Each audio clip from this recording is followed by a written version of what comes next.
I was kind of torn on whether or not I should make this video, but at the end of the day, I think it is worth talking about. I kind of lost track of the time, and I guess Wheel of Time Season 2 is about to air on September 1st. Now, those of you who have been around my channel for a long time know that the Wheel of Time for me it's up there in like my top 5 fantasy series of all time. I realize it has its flaws, but every book does, every author has their flaws. I love The Wheel of Time. I've read it through multiple times. I'm not like an intimate fanatic about it, but I know it reasonably well, and I do quite enjoy the series. And Robert Jordan has inspired a lot, especially those of you who have read Echoes of the Past, which is the first book in the Saga of Leucemia a few years ago. That book was influenced by a combination of like Tad Williams, Raymond Feist, and definitely Robert Jordan. Those are like the top three who inspired the way that I wrote that book. And the first season on Amazon was not what I was expecting. Now, the other part of this is that if you've been on my channel for any length of time, um, you have heard me talk about the importance of accepting all adaptations as something worthy of being watched, read, played, consumed in some way, shape, or form. And if you've ever listened to Brandon Sanderson talk about it, he's also talked about how his favorite thing about adaptations is the fact that they are nowhere near the source material and they have a lot of room to play with because it's a visual medium and it's not the same thing, and how you should never. He's got a great TikTok actually about how you should never try to adapt a book word for word, chapter for chapter, beat by beat for a television show or a film because it just won't work. You have to change things for the medium that it's going to be published in. So the purists out there who think that the Wheel of Time show needs to exactly mirror the books, you kind of don't know what you're talking about. Raymond Feist talks about this as well on his Facebook page. Like you don't want a book series to be exactly the same in a TV format, and things can change and should change to make that visual storytelling much better. I did not really enjoy season 1 of The Wheel of Time. I got moments of enjoyment out of it, but if you watch me review the whole season, which I did, I don't know, whenever it aired a couple years ago, Chris and I watched it and I did each episode. I reviewed each episode. I can't remember the exact score at the end, but thinking back, I think I only gave it like a 2 or a 3 out of 10 in terms of whether or not it was any good, because it just wasn't that good. And it was kind of the same thing with well, from a lore perspective. I need to make sure that I specify this. Um, if you watched any of my reviews on TV shows like The Wheel of Time or The Rings of Power, I do two reviews. I do the review from my perspective as a lore fanatic, and the review from Christina's perspective, who is looking at it from an unbiased perspective as just a fantasy fan. And I'm allowed to do that because it's my wife, and I sit and watch the episodes with her, and I can relay that information. And looking at it as a generic fantasy show, it's actually not bad. Chris gave it an 8 out of 10. Chris also gave The Rings of Power an 8 out of 10. Chris has never read any of the books behind The Wheel of Time or The Rings of Power.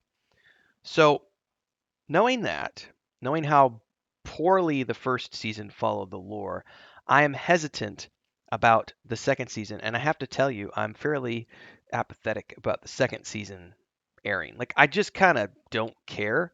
And that sucks because The Wheel of Time is like one of my favorite book series of all time. I also don't really care about Rings of Power season 2. Now, I have hopes, very small, tucked away in the back corner of my mind, that both of these shows will find a way to get back to the lore that I love, and hopefully do something better with the second seasons in both of these cases. Coming out of the freshman season, going into the sophomore season, I really am hoping that the Wheel of Time season 2 will be better than season 1. We have a different actor, playing the role of Matt, but everything I've seen so far from the teaser videos and everything else makes this look like another, Shannara Chronicles sort of truth thing. And while I have enjoyed those adaptations in their own way, they're not close to the lore, and I've learned as I've gotten older, I have to separate that part of me out. And I do a pretty good job of that when I'm doing reviews. But on a personal level, This is apart from reviewing the shows and the episodes. On a personal level, I find it deeply saddening that it's been reduced to just being another generic fantasy show on television because I know the Wheel of Time and it, just like the Silmarillion um, and the world of Middle Earth, these worlds are huge and vast and rich and deep and have thousands of years of history and have massive amounts of world building that's been done. But the shows just haven't been that good.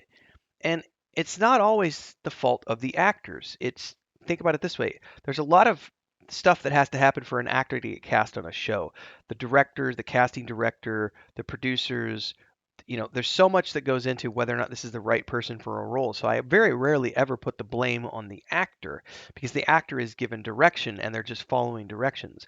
I didn't really have anything to say about the acting in the first season of Wheel of Time, but I had some questions about the creative decisions they made and just the direction that they took with a lot of the elements of the show. And again, I have to go back to what Brandon Sanderson was talking about during the airing of the first couple of episodes. He's like, well, I guess I just have to look at it as another weaving of the wheel. Because even he had a lot of issues and expressed those issues to the showrunners and was basically just kind of, well, you're just consulting. Thanks for your opinion. Um, but we're the ones making the show. So at the end of the day, all we can do is just either here's the thing. I do content creation for a living. So I will be covering this, on an episode by episode basis. But it is difficult to go into it knowing that I'm not looking forward to it as much as I had hoped. What's up, However, everybody? Quick commercial break here to give it a shout out to our guild champions, who are the highest tier memberships here on YouTube: Ancient Entity, Assassin Gamer 94, Bubbaloni Rising, Crazy's Relative, Mujin, and Remedy. Thanks so much for the highest tier membership. And thanks to all of the members who support the channel, because you keep me doing this full time. You too can become a supporter if you're new here. Don't forget to like, subscribe, and hit that bell icon so you never miss an update.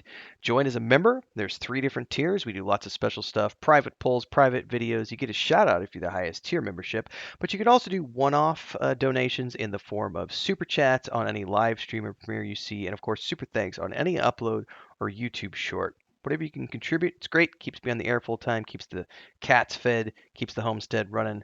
Anyway, back to the video, everybody. However, there is always going to be in the back of my mind that little kernel of hope that says maybe, just maybe, it's going to be better than season 1.